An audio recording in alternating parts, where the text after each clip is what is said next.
The Cold War was an extreme conflict between the two world superpowers, the US and the USSR. It lasted from 1946 to 1991. The two superpowers were both developing new weapons, trying to have a stronger military than the other. Many events happened during this time. Nuclear weapons were being mass-produced. One of the most stressful and dangerous events was the Cuban Missile Crisis. This crisis was the closest humanity got to a nuclear war. It lasted 13 days from October 16, 1962 to October 28, 1962. But to understand the Cuban Missile Crisis, one must first understand the Cuban Revolution in the Bay of Pigs.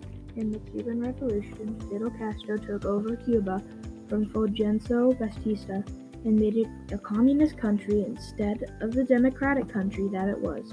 In 1960, after he took over Cuba, he nationalized all U.S.-owned businesses. That prompted the U.S. to end all diplomatic relations. It also prompted the U.S. to impose a trade embargo. As a result, Cuba started relying on the USSR more and more, during an allyship. Back in the U.S., the CIA trained and funded 1,400 exiled Cubans to infiltrate Cuba and overthrow Castro. The first order was to invade the Bay of Pigs, where Cuba was storing aircraft. Unfortunately, Fidel Castro found out about the attack. He moved the plane and prepared for an ambush for the exiles. The Bay of Pigs invasion failed. Over 100 exiles were killed and nearly all the rest captured. The Bay of Pigs invasion was a perfect failure. Instead of overthrowing Fidel, it angered him. This sparked the Cuban Missile Crisis. The U.S. had missiles set in Turkey and Italy within range of the USSR. The Soviets, on the other hand, did not have missiles in range of the U.S. So they took advantage of Cuba. They started to assemble Soviet SS-4 medium-range ballistic missiles in San Cristobal, Cuba. As the missiles were being assembled, a U.S. U-2 spy plane reported the missiles to Kennedy. Sadly, the plane was shot down, and the pilot died. Rudolph Anderson, the pilot, was the only person that died because of the Cuban Missile Crisis. Politicians discussed the situation. If they launched the missile in Turkey or Italy, it could end up in nuclear war. Kennedy suggested they create a naval blockade to quarantine Cuba, blocking any Soviet ships from entering, while still allowing food and supplies into Cuba. On October 22, 1962, President John Kennedy, in a television address, informed Americans about the missiles in Cuba, explained why he made his decision to place a naval blockade around Cuba, and made it clear that the U.S. was prepared to use military force if necessary. Here's a clip of JFK's speech to America on October 22, 1962.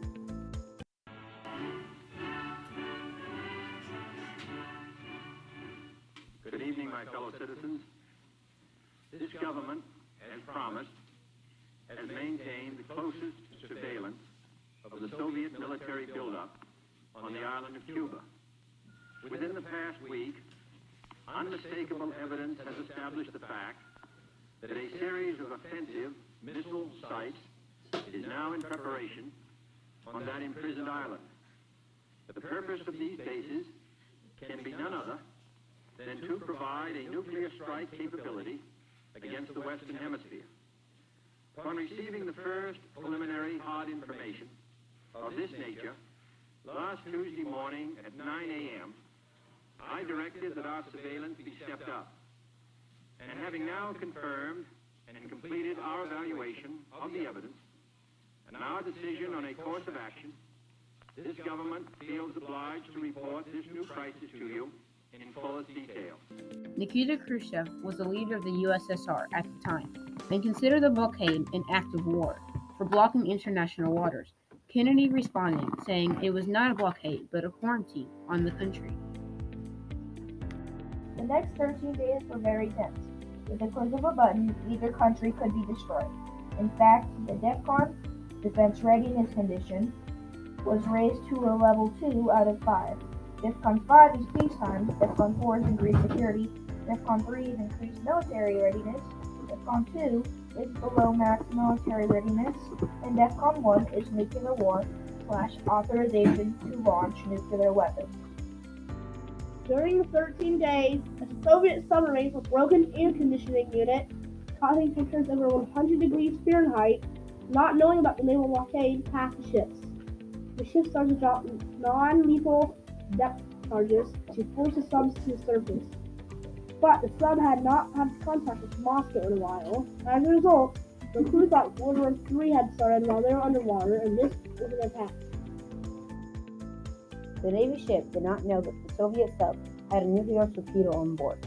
The captain of the sub, Valentin Savitsky, had authorization to launch the torpedo if the two other men in charge agreed, so they had a vote. If they agreed, the missile would be launched. If even one of them disagreed, they wouldn't launch the missile. That was their policy. Luckily for the U.S., after the captain and the first mate agreed, the next person in charge, Vasily Alexandrovich Arkhipov, decided not to launch and prevent what probably would have been the beginning of a nuclear World War III. If they had launched the missile and vaporized the Navy ship, another missile, launched by the U.S., would have destroyed the sub. This chain reaction would continue until most of the world was destroyed.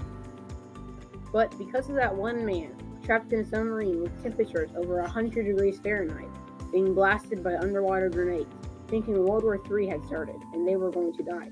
Only then did the world survive. Luckily, on October 26, 1962, a solution came into view. General Khrushchev sent a letter to Kennedy that contained a deal.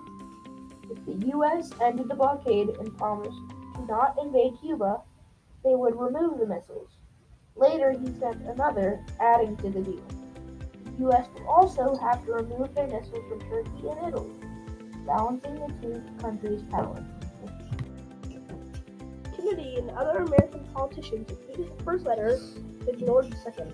However, other American officials privately decided to move the missiles in Europe. They sent back another letter, saying they accepted the deal. The United States ended the blockade and dismantled their missiles in Turkey and Italy, and the Soviets removed the missiles in Cuba. This deal ended the 13-day standoff.